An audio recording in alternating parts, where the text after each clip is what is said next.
97.9 TVXYZ 93.1 FM so na Ghana de she ya mama Jo mama kwaba Kasiebo atwato wo ne demo na ye de eresomo efri number 37 Abebrese Street Osu Accra. Kasiebo ibekwa kofa voter power so 94.1 Global FM ewo ho sharp 106.9 watakra de instruma 92.5 wo nkrankwanta tabuem ewo jasikan jinyame wo sampa nananom ewo hafogo so Western Radio ewo Exiama Elembele KFM 92.1 ewo kwa Zangligi FM wo bole VC Radio ni TV dunkwa no fen Atom Local FM wasa Citro High Radio so ewo Bechem Radio SMonline.com ni apo 68 FM ewo Virginia USA tuning yewo Power 97.9 Daisy Radio ewo Etley Adamfopa Radio Parage Life Radio ewo UK OPD Radio so ewo UK my XYZonline.com Multi TV give us so radio channel XYZ suka se boinam ho Facebook ni ya Power 979 TV XYZ Ghana any Radio XYZ 93.1 YouTube XYZ Broadcasting Lao Silence Television wa America brochimemu wanga so Kasiebo mu saranso na Wimpan Sampa Widi FM ewo Pusiga Shama Nyansapo FM so Gateway Radio Wankwanta South Rich FM wa Sifo so 101.5 Oti Radio Wadambai Niwasi Radio wa Ketekrache na Sunset Radio wa BBNA na anapo anso 105.1 wa ahafo Kenya se wanga so Kasiebo mu na Trinity so ewo bogoso yenyina yanga kabachiri mu Kasiebo yi na yade erebra nu ebedimu akotimbi eni say His Excellency John Dramani Mahama manebo yansa ka chim so wapaw new chancery hu entama no ye Ghana yanga na musibia ewo Addis Ababa Ethiopia magno ahingro emu yade mu chiremu ebebremo so na aswafo hwensa sensam so achem seneno amu yensakram sebe na abansa so beto bikura na emu betimi ada ho frenchem abreho sema esi mama ne bochem se Ghana dishi be song atwana na no munse de woni pabonifo ekokun wo Burkina Faso mpotem no asoya wo mu hwe fisem so wonatu anamon bi yede mu chemu be mamo sanso ana ababeto dwase wo behia se Ghana ye betimi anya biebia se Central Market na tomatoes wonsam nyina no yetimi edi we obi insusu ye honsam obeti Kasiebo yi emu ena reho sema ba ye ntia nipa besia bi nso etua na nanom nsia do wo suhum importam no ena ye ne police fo na se Ghana Fire Service fo ebetwetwe hu nkomo saso ana ensam kro na nso ebehese adien ena se wo bika ewo akwantempon so dwumadie ne ebedi ade aboa na dankwama wei ensibium tema atoye mrahye begwani etu anamon bi ose openputunyuma amane manfo sa anamon a wotu no ewo so ne mitina na medi mu kyeremu ma wo Kasiebo yi mu saso ana akyerɛkyerɛfo bi akyerɛm sɛ abayafo modwuma nanso yentuo mo kanei omaya akyerɛ ho nsɛm obɛte Kasiebo yi emu Russia magno wanga na musibiai a ewo Ghana mamu ha edi nsɛm aba wo se wanga tete sɛ won dishi bi aba mamu na oni yamia ni bi ebedi egori bi ena nyam social media wanga ka ho asɛm sɛ ne nsɛm na yatipotin no ena na dwufe mu kyeremu wa Kasiebo yi mu wei ne nsamudo bi ana yaboaboa no se no nsia Kasiebo a yede baba somo ewo kasafidie yi eso Kasiebo no enyumako bi ana afa kanu nti no yede ho nsam so ebrem nti de aseda ema ekuo ne nyumaku ahodo agisasue mu meka sei MTN account den a yede Kasiebo yi ebrem saso ena se eye Roman Ridge Chinese Clinic eso ebu echidom saso ena 3P garlic mixture eso eka ho asue mu de den a Kasiebo yi yede ebrem natural mineral water eka ho bie saso ana Ruta natural product in papa bedwa so esi to malaria ase no nominensi esiewu saso ana livestock educational consult eye bia esa odo obakwa ebehwe na no masuetimi akonkan Power Specialist Herbal Hospital eso ebu echidom efetebote garages Ghana esefa kana ase ne bra no nsiesie ni kama emfa emau efe saso na edu herbal clinic eso esiemu ana feje se eye eneno anum de kama so ababonte honsam no obete Kasiebo yi emu enti enyumaku wangada romanti ni yade nsam no erebremo akenkanfo na joda anajofe meding de Accra Kofi Dakon mene akuya Krantema. Ne kai mu se Kasiebo kroya so enam bono FM so 107.5. If ensem no emu chirem ankasa enen. Ghana man yang anamusi biahi ba ko afoforo asabre yang apahotama eye se wanga bua no ewo Ethiopia man no wanga hinkro eye Addis Ababa emu na opanyinga odi anim mene dey sabia ho no wanga timi apahotama His Excellency John Dramani Mahama ano no Commander in Chief of the Ghana Armed Forces and odi anim okobie sabia no ano ewo ehonom nyina enam se enano kopem was eye Ethiopia man no mu ewo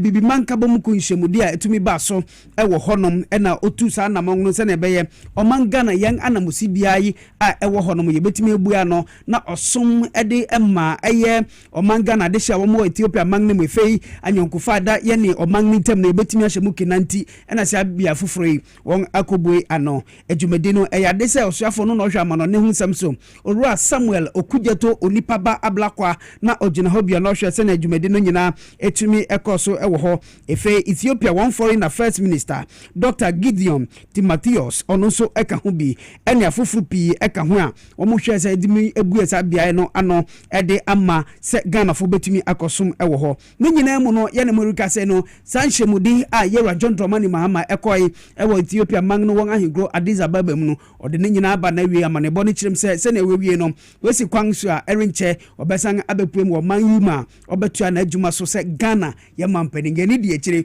obedu ni nsema ba betu gwa nyina ni nsema fofo be fie chire aba no ye de no so ebeba besometiefo ene fei ahwefo. Everybody knows what the historic relations have been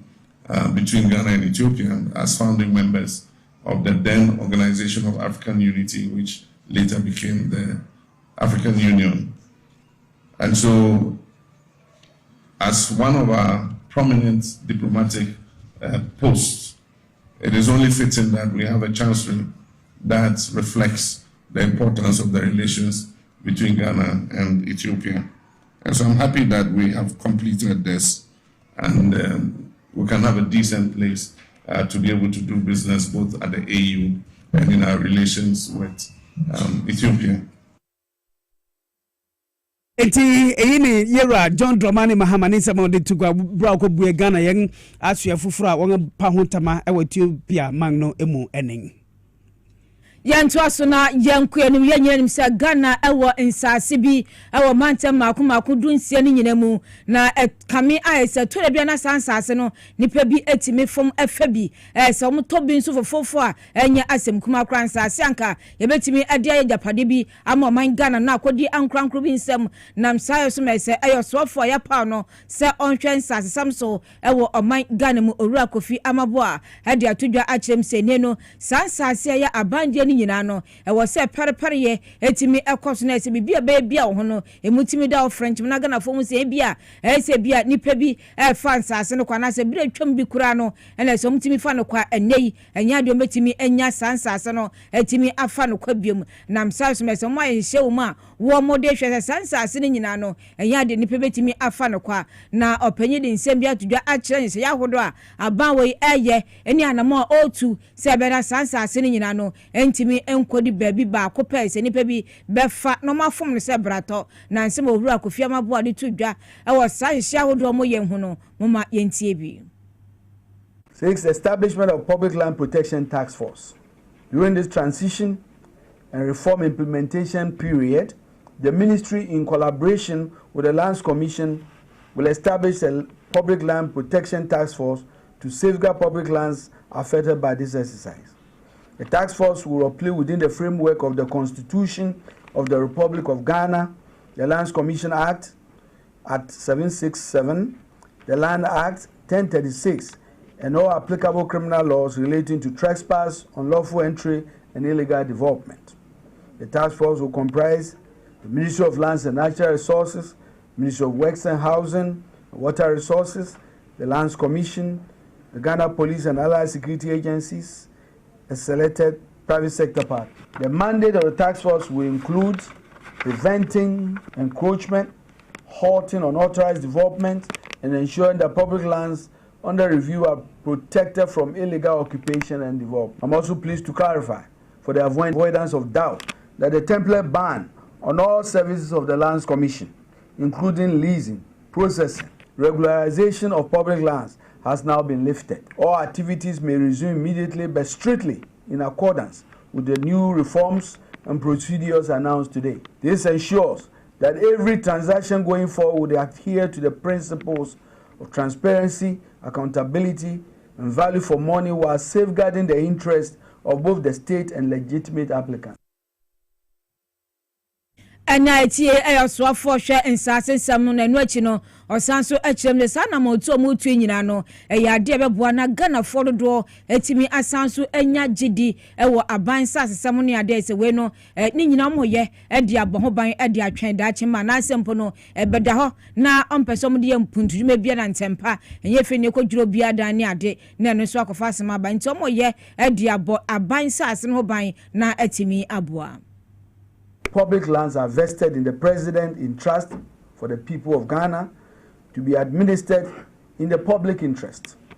They are meant to serve national development objectives, support public infrastructure, and promote equitable access to land. It is therefore a solemn responsibility, and that of every Ghanaian, to safeguard these lands from mismanagement, misuse, and unauthorized disposal. I wish to assure the people of Ghana that the government, led by His Excellency President John Mahama, remains fully committed to reforming and decentralizing land administration in Ghana. The ministry has secured 100% retention, and this is very important, of Lands Commission's internally generated funds, out of which 67%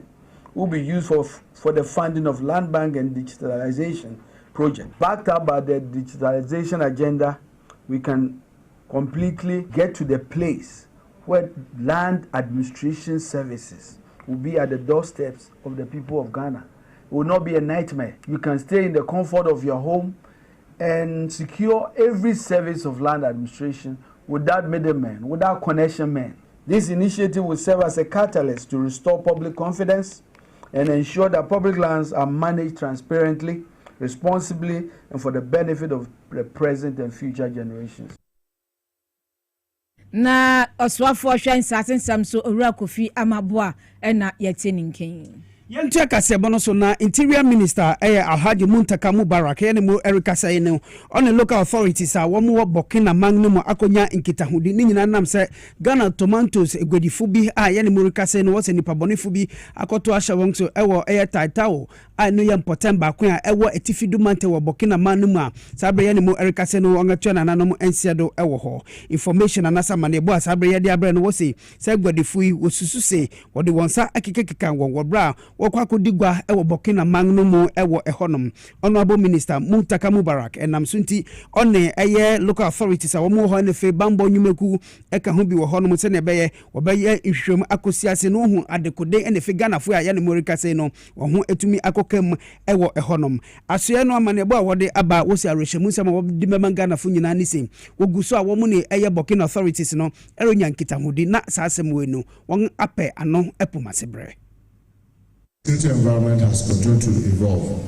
We have observed heightened public concern over crime trend, persistent border security pressures linked to transnational threats, increasing demand for effective regulation, and growing public scrutiny regarding accountability, service delivery, and respect for human rights. At the same time, the sector has recorded notable gains. This includes stronger interagency collaboration, progress in digitalization and intelligence-led operations, improve in emergency response, and reform aimed at professionalism and oversight. This mixed outcomes underscores the importance of a deliberate, evidence-based performance review such as this one. Ladies and gentlemen, this workshop is not convened merely to recount activities or define statistics. It's convened to interrogate results, confront implementation gaps, and agree on corrective actions. Muntaka Mubarak, Minister for Interior and National Security. Yanto aso na sansem kroya hunu awia aya Kasiebo no ye ni owura ye fraud prevention expert esanso security consultant se owura Richard Kumado atwe nkomo ho said ya be edien na o se Ghana etimi ye nanu ena osusa said yanka Ghana for yetimi elbowura Burkina ekofa tomatoes ni ade eba no obehia sanke betimi enya bie se bimpo no ye betimi enya nipa akra bi omo betimi akoto ade abaje se omo de crosso ewura Ghana body ni ma se Ghana no yetimi ato ediaba na said your chire nsem ne ya e wo said dan kon bi yetimi eye na we ebi nsi biom no moma yentie bi the Diomu Koyano is closer, Tiato is closer to the headquarters of the terror group in a Kofa way by and see the lessons have been learned. Government is doing so well and so much, putting in so much effort to ensure that those who are dead, the 5 to 7 people who are dead will be brought home and the injured will be brought home. But I mean, these are some of the lessons we have learned so far. They were driving on the road and they attacked them. They were at the Tiato market. Okay. And some they were shooting people indiscriminately. Okay. And this is not the first time these market people encounter the terrorists. The other days they encountered them by identification. But this time around, because they were shooting at the market indiscriminately, they didn't have time to ask who is a Ghanaian. They only went and killed the men and left the women. So that is what happened. And you realize that is why they moved them from Boko to Paga, and sometimes they come through Yendi. And so for me, what I'm thinking is that we could have set up a centralized market at Boga and answer Tamale. Now, heavy duty trucks, no more fat tomatoes in Bra. And so that we should be willing to pay additional coins for transportation costs.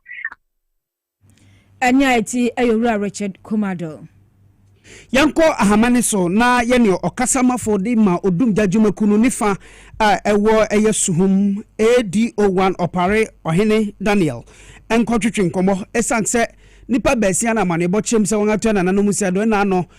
fuel tanker ya o se enya kwansha won nimpotemo owura me yemu adwomu akwaba nea etenen amanebo a yedi kan etie no kware se nipa besia no mufa mu ehwe wo mu nkwa na se mu twa na nanom sia do wo sa kwansha num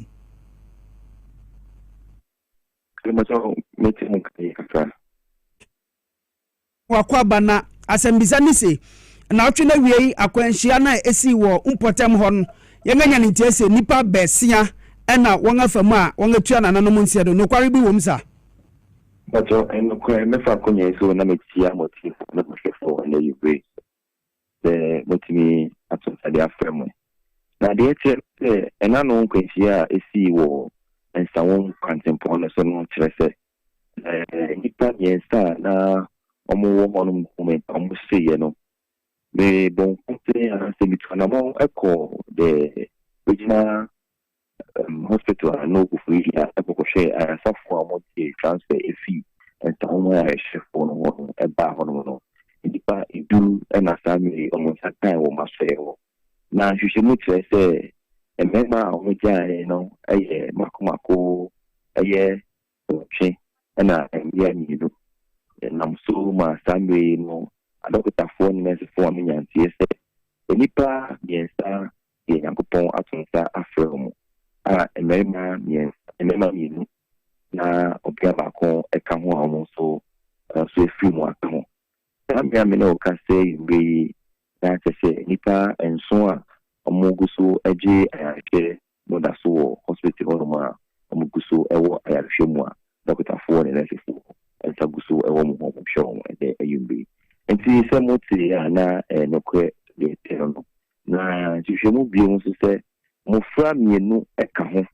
ema ne yes7 mbema 4 na aka ne obaba ko asambi no omu ina bo the regional level okufuri hospital hona omuti ayahwe yo na ni nyina nkamfu ya no ese ne abai Ghana fu minim ade weta sipa se wehwe na fu tanka ba akwanhia beba no wo se okopafu ani bi ne abai no odum dadwumaku no deng na mo beye nkyerɛkyerɛ beg na mo de ba ma omanfo ewo mpotem ma ni Ghana nyina se ne beye bibi sa si a wo ma hu mpo na nkapase wo beka se okotwefu ani bi no that's it bibia ye gusto ema futu anasi ema nkyerɛkyerɛ efa kini assistant and the senior preparedness near the towards every fire incident BBC ewo you know, you there find yourself. National level, everybody, also regional level, so eguso bomode ayedi osomoye. The district and the municipal level, so eguso education, ahodoa, omuguso etc. Ebo banji bai. Now so akoba set memu phone bi akoye aswode kakra omode. Owa bu endua e de gu osuma. Me no ka say, "Debisa isia na omo pentem so akoye den afangu ni bi." I really a month any of the visa see was our content so and no baby we see, you know, the friend who can't, but yeah, I see I mean they know now go can't no echo basta Guinane, the phone Emma, it's one of the thing we do the Kuno. As I say, oh, try say, we much situation about the control there and go far you know be embano. Now almost so my wife say, oh, my wife, me a for and I said, you couldn't for and ya no bad by because try say, money a baby and to call me a day. And so if one day in a political by no by a day by need to be a Juma. That's a net lady, Uncle Vanessa. You go so, I go so, a year education, although etc. I ever fast would be fierce anyway. You know, why I spread, you know. The Kuswana, a boom of the arm, so I just say, Senior Abbey, pressure, the most near the Fibudia, and February as of mine, laying in me for to be awful. As I say, some of Kobai and I know, I mean that a chimo air out of Fordano, like we had of Forda, so I will walk a fear and a fast at the back, the Busia, almost city, Munapa dear, and on this year. Wrestling, now I feel so, a queen mono. This I could see. Yes, I be seen no more. You will pay the end there. Possibility member. The stress, the combat. This is here. A man pentum and far, and the man would do and cost of farm go no more. Yanto had a fair, or doing jar edumate, cool biara or bang on Patamua, that's seven, and I'll eat no AC. I ain't any embra, and the Accra, and me, and you made, and I said, Nema, Accra, with my bubble by, if you just see. I said, I day, and Nana Jufesa, Uniakasa, or Daniel. Edio one operate Daniel ohene eye okasama fodima odumja juma kunu nifa ewo yesuhum ewo epuemantem Yanda swa enjina sansemi so kakra na ekuo bia nhya ben ase na omoso ma fato omoso mbehwe na bibibia bekoso Ghana ombechro magene etufu ewo ho mechire eye Green Stars Youth Africa eso ade adesade eto Ghana mpanyimfo anim na afeje se eye mpanyimfo akabia ewo mu so mode anam ye ahweye na de si ewo eye signboard ewo suhum na afe insan kwantempo so no entimi ensibium na etimi aboa sanse da bia na tanke bia akomurum akoto ekoto so na ese nipa bi afa ho kokwasa saa na akofa ohaw eso ediaba na no enu asese sanke bia be ya road safety authority na afemo akabia be munyina no modin ase o metimi ahwe na gese omoya yinhye papa bi se bia dankoma bi se bibisa ekoto foma o metimi aye ohareso anampode nhye gu akwam a enkoba se nipa krobe ben na akofa atorenche mimpo edi abrayen na sanse bomodin ase yensa beka eye lieutenant colonel ni ado na ye na atwenkomo sanso no ne panyi kwankyerefo a adwumakoyi odano se bripem yensa kana ye no ebekasa na yebusa no nia ekoso opanyi sauti nkampacho mo ado amo akwaba ba TV SYZ so good evening to you and your church viewers. Yo mpacho na yebusa se statement a wode buy no na edian poten na wo kire. Yes, thank you very much for inviting me. First of all, I want to say that we have seen some issues about our transport system that needs to be addressed. So I want to just express condolences to those who perished, the 7 who perished, and those who have been injured. To be fair, in terms of our release, when you look at the way the road structure or the road system is, it doesn't allow some of these eventually to be curtailed. So we are calling on the government to ensure that you reform the policies. If we have policies that are not being enforced, government must go forward to enforce those policies. Because, for instance, Tema or Tema driving, it's a peak season, it's a peak hour, and the tanker is not supposed to be driving at that time. Haulage vehicles, those are also supposed to be parking and resting, so that at least those small vehicles can have their way before the tractors can take off, or the trucks can take off. I think around 11 or 12 when the road is clear for them. But you see, you can't share big the small road, big cars and small cars at the same time. And government should be able to have a reform policies that addresses these anomalies. Otherwise, now vehicle accidents is becoming normal. Because when you look at the time of construction up to now, people are dying. Even last year, when you look at it, it was a whole tanker that hit one of those transport vehicles, and about 7 people died. 7 people. So these are not things that we need to condone anymore. There's a need for us to address those anomalies. Those trucks, tankers are not supposed to be on the road at a certain time, so that we address those gaps. So that will be when my initial comment. Another question, but then I can address it. Abanhwe na bia nkaka nketo ani ade yentimi ebia se bia wono kon nam so no for now emba ye no edi import na wo se ahyenkafo passenger fo so no yetimi ayebua na situation no yebetimi e contain and as prevent it. And please come out with your question again. But sorry, but say that again. Yeah, ebia yenya se betimi enya cars nketwa be na mo kwan mu ni ade no ade na wo se driver for ne passenger for ni ya akanyina betimi aye se dan kwama bi no sempo akwanhia ni si ade si ye no ebi ensibiom. Yes. Okay, so when you look at it, even the time that it happened, because it's rainy season, lots of the flows sink to the ground. So if it was a rainy season, it would have been very bad, because the flow will roll on the water, and it will spread to different places. Now, as passengers or as people who are living around, it is very important that when accidents happen, we call the law those who have been designated, like fire service, like the police, to come in quickly. We don't have to go there, because it is not our responsibility to handle some of these things.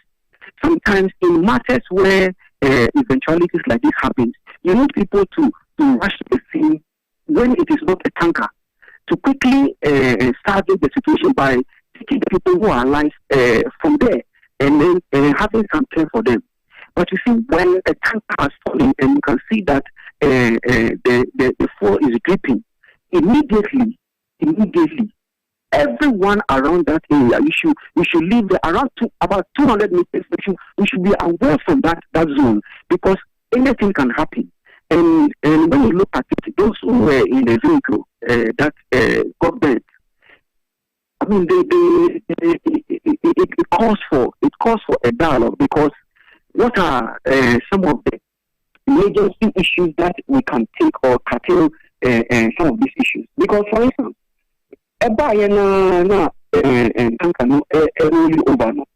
these vehicles should follow, because when say accidents are happening, that is why some drivers have seen that as an opportunity and they are driving along the path. Meanwhile, you have to stop immediately and see where the accident is happening and how you can protect yourself from that. Because if you go close and something happens, it will catch you. You don't have to drive as if aloof, as if nothing has happened, or you are all concerned about it. These are issues that when it happens immediately, all of us must be concerned about it. Be away, like 200 meters away from the scene. Call the law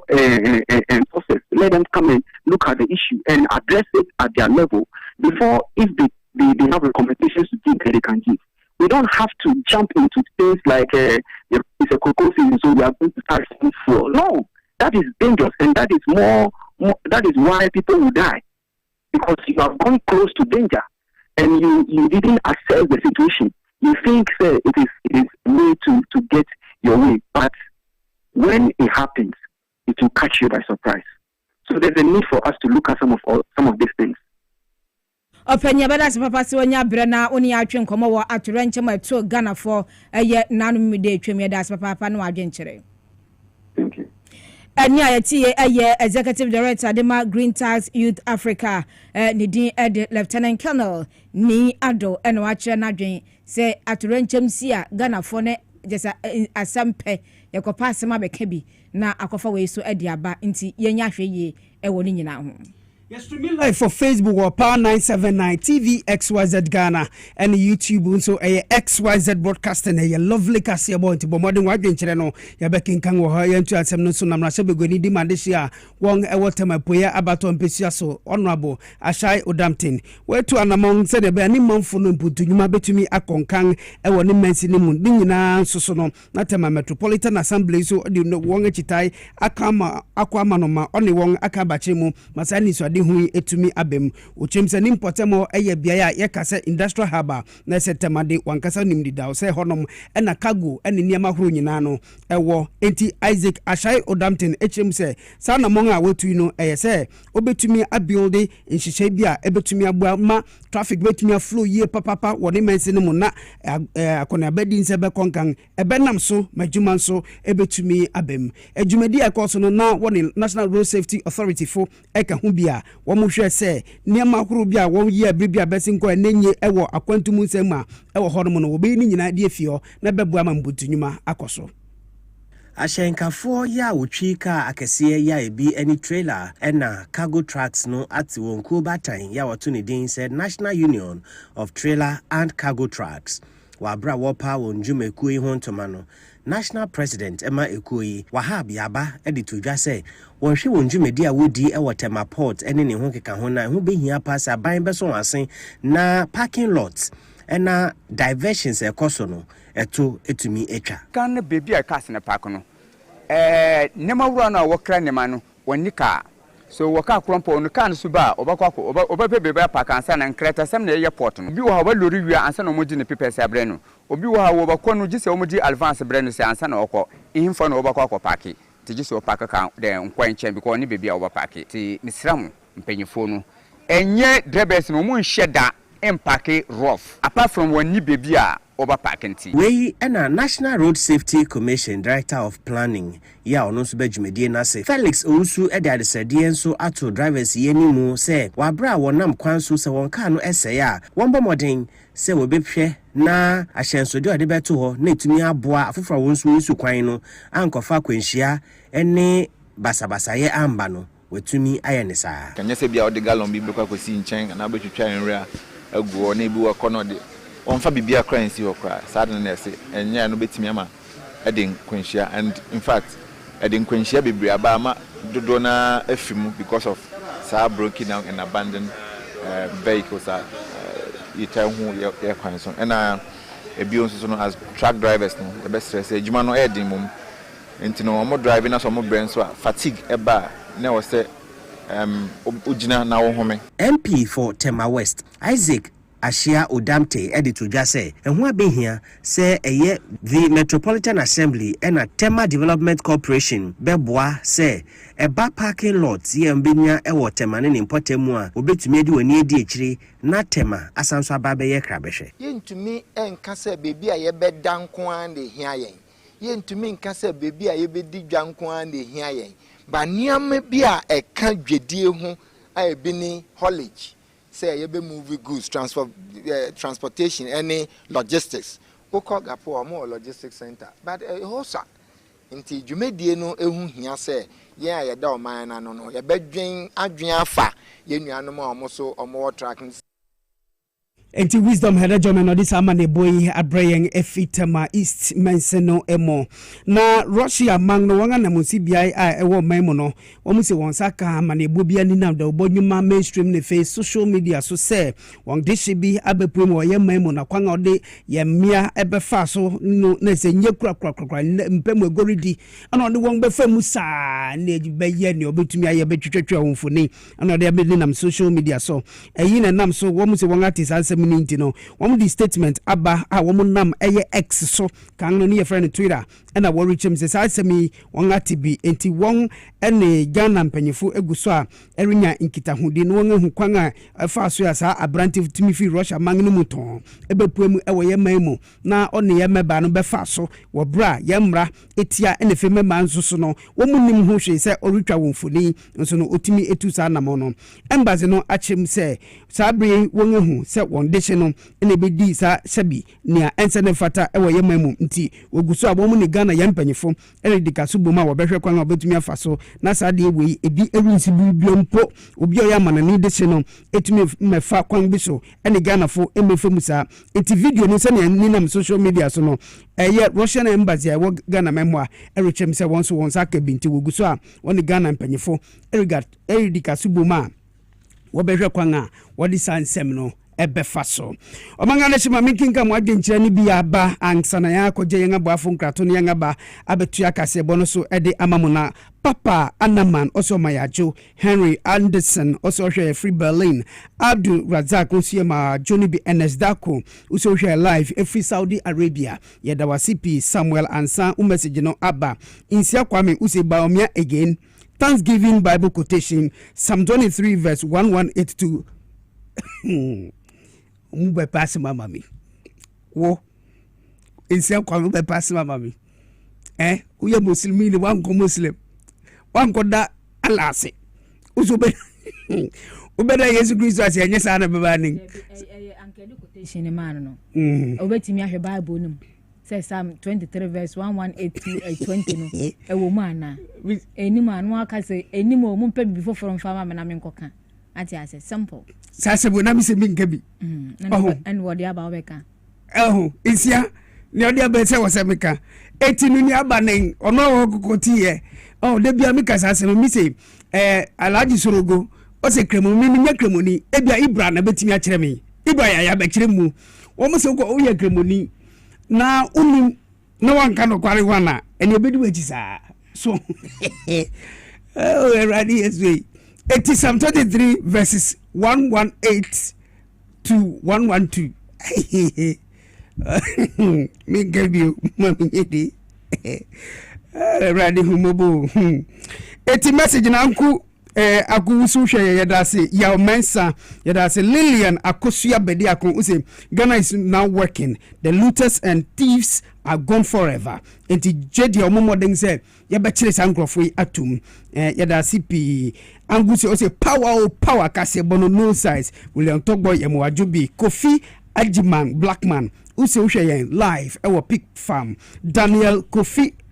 Doke use power Kasiebo no di ejina ni Nanto Patrick Nambe unsu hwe da sibi Prosper Mensa Baba Abdallah all the way from Italy Venice hwe lovely Kasiebo indeed and if it Togbi Egbeledi use Accra I think Rollins time deng ameyi also track no there be tracks in Antana you want 90 day time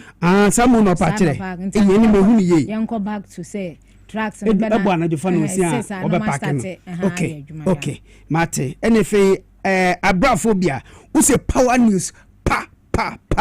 abra yetu nkache bomodin mi hu bia wakoshe biara na etimi hu NFA Julius Adam Lovely Kasiebo edem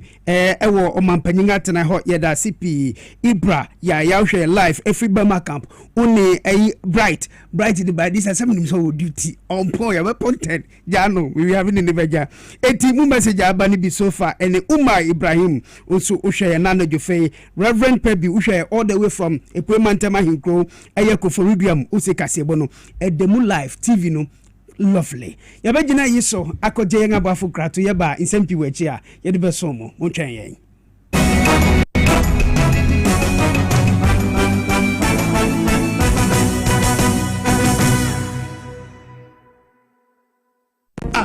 ede na aya obeyi a oda former son yefunu mu emunumuni. Oh, Mr. Entry, also yare ya titi bi ben fie pi nanso ne yemu nyono da. Se me chew no ahodo amato a me hunu hwe a ebe ya nwanwa. Menyi ni se what ulcer tamfo Haxa capsules any Haxa mixture yanum bom kotia ulcer no bia ma no anom. Anka ne ho ato no dadaada. Ulcer dro de eno ani Haxa capsules any Haxa mixture. Ankom ni nchiremu. Ulcer ye kura eto yefunu ene ensunu mu. Etumi a wo yefunu ekeka wo a wogire wo ho a enye. Ulcer etumi ema wo ye cheko ebra wadidi awie. So how eye ulcer de a compare Haxa capsules any Haxa mixture nanum bom na ho ebeto. Pedudu etu a ko Okanshi Drug Lane, Kumasi Dani Herbal, Takradi AA Mensa, Anafre 020-3822-855. Appear about Tanya Wama on more friend for any more fra when you fear do me no enka. Haxa capsules and in a mixture. All Satan for FDA Aji Edwedi and Kratui atom.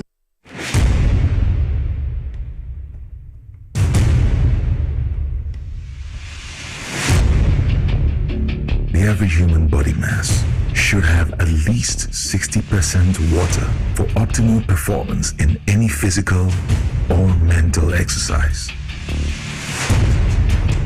We can help you maintain it naturally.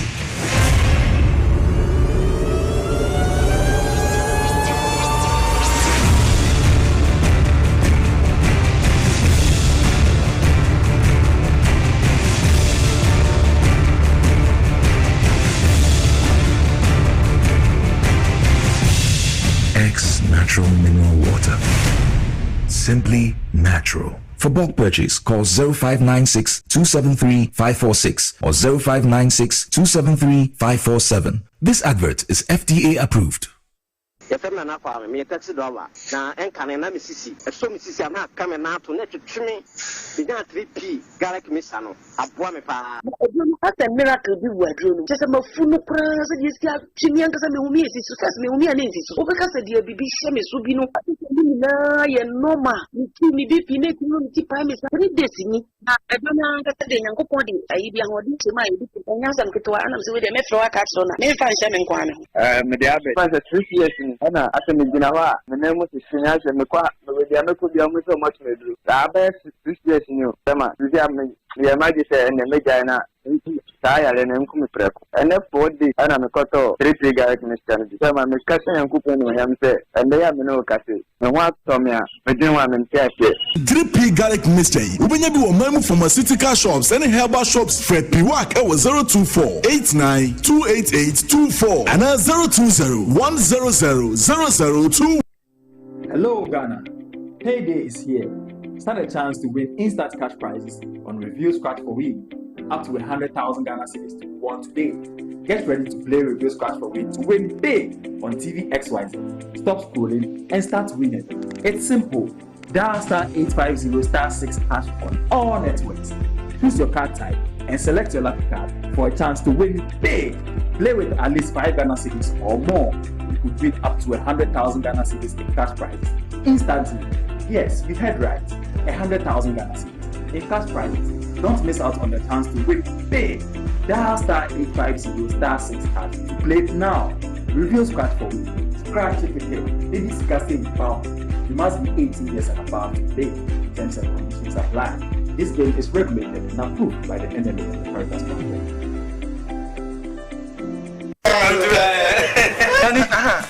Mesi menana no aguru basa abi brabro tibedo imle na ma premaye hojo. As for me, I take very good care of my grandkids. Ye di agro na ye sa edu me bi kra na me ba no ti me de omo be gumi so weekend no. Hey, memre enu nti na me ka kire o say ya no medi garlic capsules. Poso nyina e be sisi so kama. As I stand here, my doctor said my whole system has improved very well.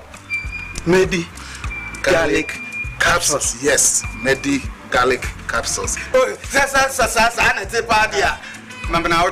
Medimosis garlic capsules. Boa mamoja di nipadua mu efurusani yi na esiesie oba ne barima ma hona wodin. Ubenya edoi bi ato omanyi mu pharmacy store frey wo 050-349-4885. Edoi enye mamofra enye ndi fie duwenu. Apemfo ene emma emanofo. Medimosis. Unni how FDA ajije di nkra tuwe atum.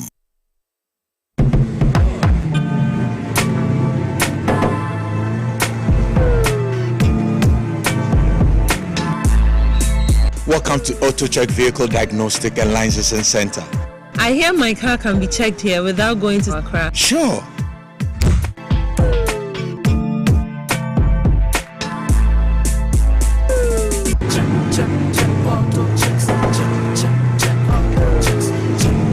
Emission, check. Alignment, check. Brakes, check. Visit AutoChecks at Koforodia Aquadrum Road for the roadworthiness of your vehicle, from saloon cars to heavy-duty industrial vehicles. Madam, your car is now ready for the road. Thank you so much. AutoChecks, check. AutoChecks, your safety, our priority. Check, AutoChecks.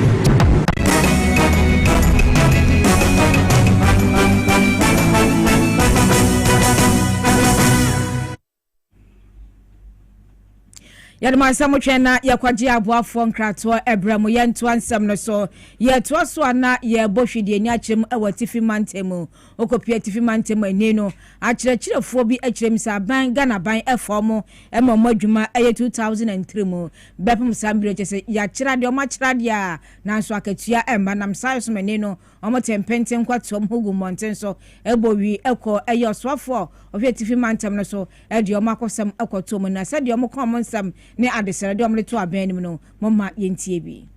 We are here to submit a petition to the regional minister on the following issues. Our regional education director, who is the chief administrator for education in the region, on Sagani TV first 2 weeks of January, addressed the media saying that our appointments are fake, and he also contradictorily said our names are with the region but not at the headquarters. And we have come to the regional minister to intervene into this matter because we were issued due offer letters and we were given regional posting letters by the same seat or the region he occupies. And we were actually sent to various schools to teach while were issued assumption of duty letters as well. So we have been teaching far long, even more than a year before he even assumed office as the regional education director. And by then he was the district director for Sanargu, and he also signed on our documents, our IPPD forms, for them to process our salaries. So if he is saying it is fake, why did he sign those documents for them to sign to process our salaries? Because we didn't cast a voodoo spell on him to sign those documents, and we didn't cast any spell on anybody, including Hajia Katumi, to sign our original posting letters for us. Yeah. We were people seeking jobs. We were offered jobs, and we went to the regional education office. They gave us our due regional posting letters, which tells us that we have to go to schools and start teaching. And we have been teaching since that time till now. So why all of a sudden he assuming duty as the regional director for education all of a sudden tells us that our appointments are fake based on allegations? Na we aya adesradia yenuanu ma ya formo ewa tifi mantem ekyerade no ede to jasa ban hwe na yenkebi emfa emomo yebeko enkwanta honom enkwanta north abankra chipanyinga owo ho dodoi kujo isa na odi adesrade akwa maso srese emeko ne muana ageda 111 ayaresa bia aka nwuremu wo honom no ontimi wie se na be apomodem se betumi akonkan asgome no si agena 111 abai ama ya so ati se reset agenda no your legacy project bia ati se ye wie nje nche me sure se budget yo 2027 budget ni die so be kan na o ma be ama ye enam santi no ye health facility be bre want se wo border town ti da se no ye be extend no with soko project ye be say extend na ye clinic e wo ho ma ho because already no you were 3 health centers na omoboduma o nkwenta no fa baku ye sumakas baku ye Pentecost and baku ye medical village nti nyame ya no ase omo see your hospital nkasa aye to see hospital ma ya eka wa abeto mpo nti na ye force na ye pese ye fa soko project na aye health clinic na abe kese no ye di ko ti ya se because on ti border tower ma for funya nia etaba wa nti na ye di ono eko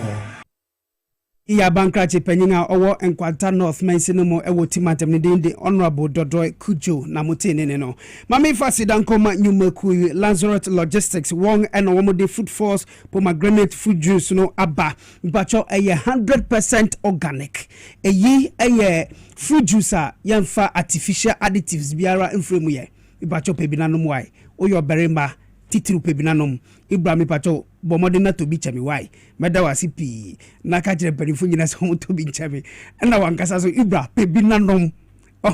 wuli se fa pebinanom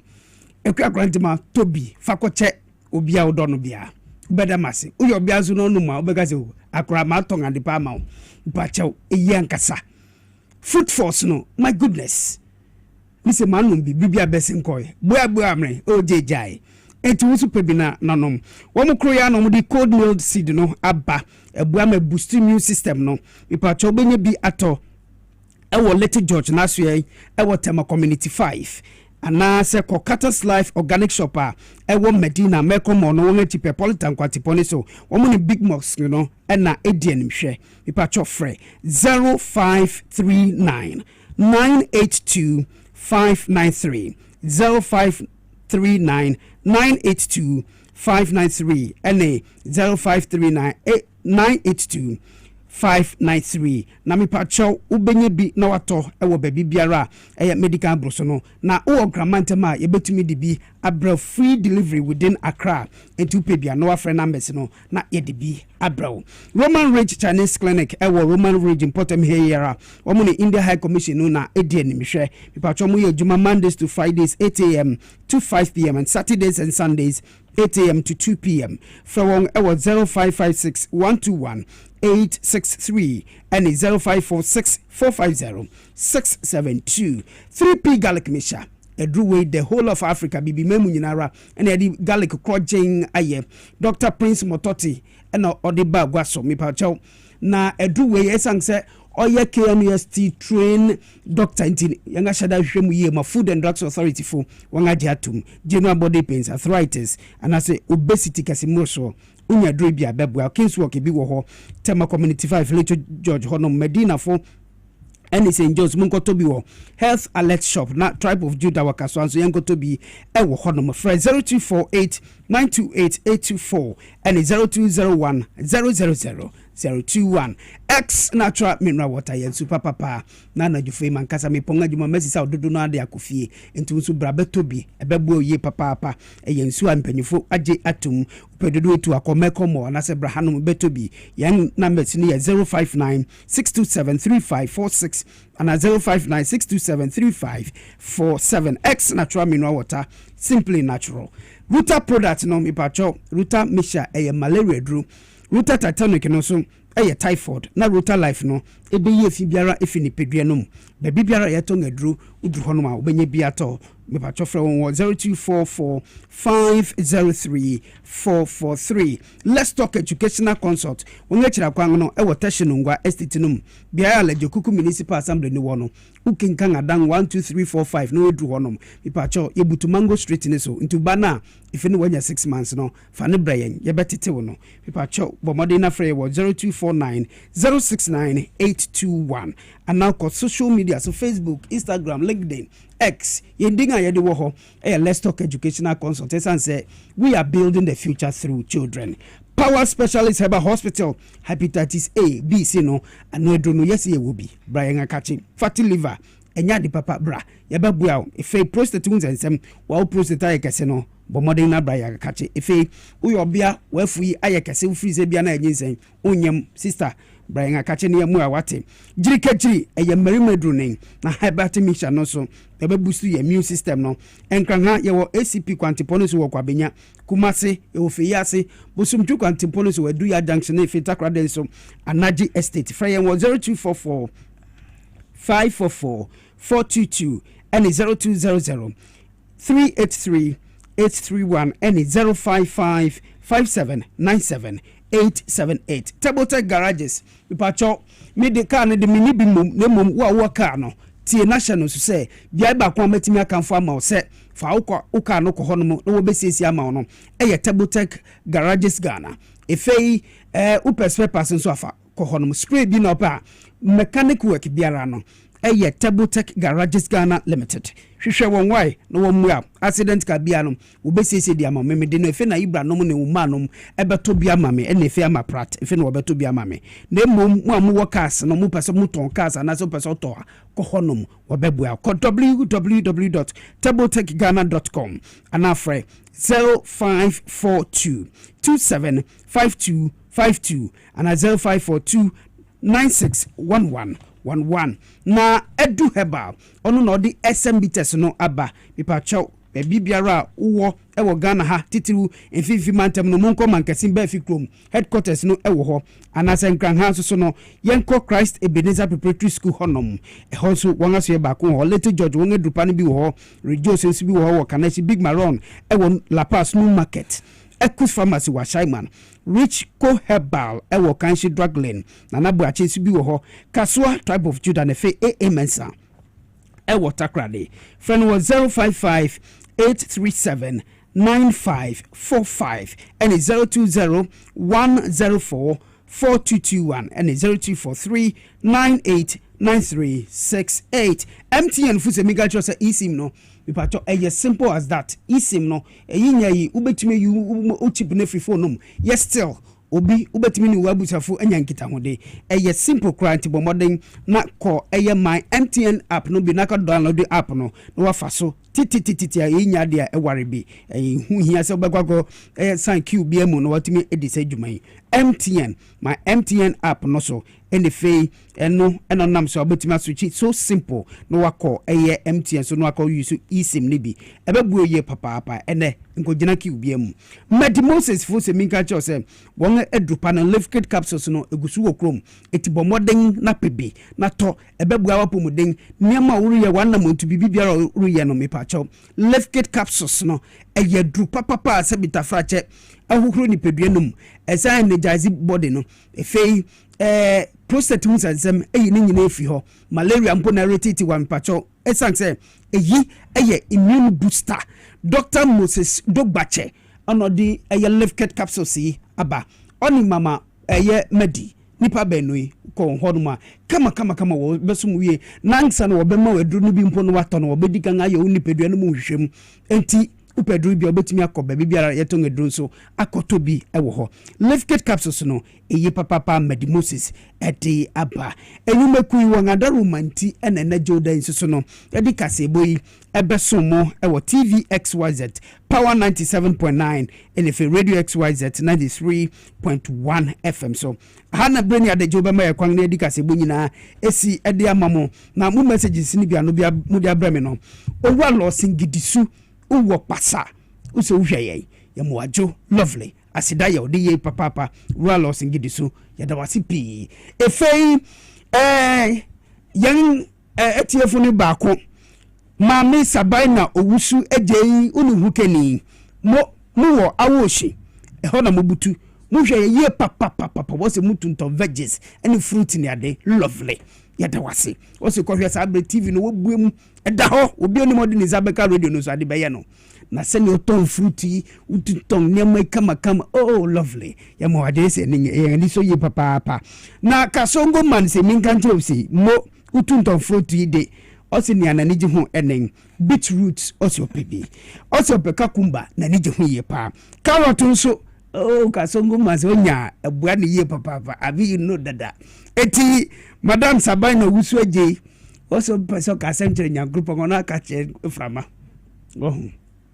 we dey fala production it be diamo lovely it we dey release fa befa ho so obechia akurami na mechia no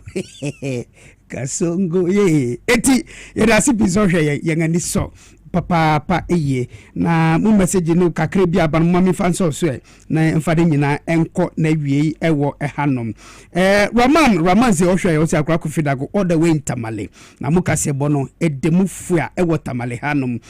Bintu se owo Upper West region eyewa important ho o se lovely akra kofidago udi waje baby ampacho Kasiebo na ne yenko yenim ewo hon musa Rita ewo Nsawam usa akra kofidago se ne ma kire nsem no mu no asem na yenwu arahosem se accident by no na nipa bi ye se wokososo eye fu ani bi arahusem ena owapo kuma use uwo ashaiman uhwe ye na nadwofen ye mowajo ye dawase pi se munyinara mu follow ye we mangadeshi wose kwan na ware se dan kra no a ebewe wo abuga na ha ena edi nsem ni nyina ebesi edi amamo asida enkoma newsroom team ni nyinara production for yedamwase camera Willisefa yedase MCR eye omama quarantine onu sound team ni nyinara eye na 19 the one yedamwase ne Manuel Neti radio eye McMill W01 Sedu Uwatema TDC yamwajo enanajufe akenkanfo ayedi Kasiebo yi ebremo meeting the Accra lovely Kofi Dako ushami we frichiri hwa mise no afremi Mr. Kasongo ene mene Akuya Krantema yeda masimo amoniti ni hwe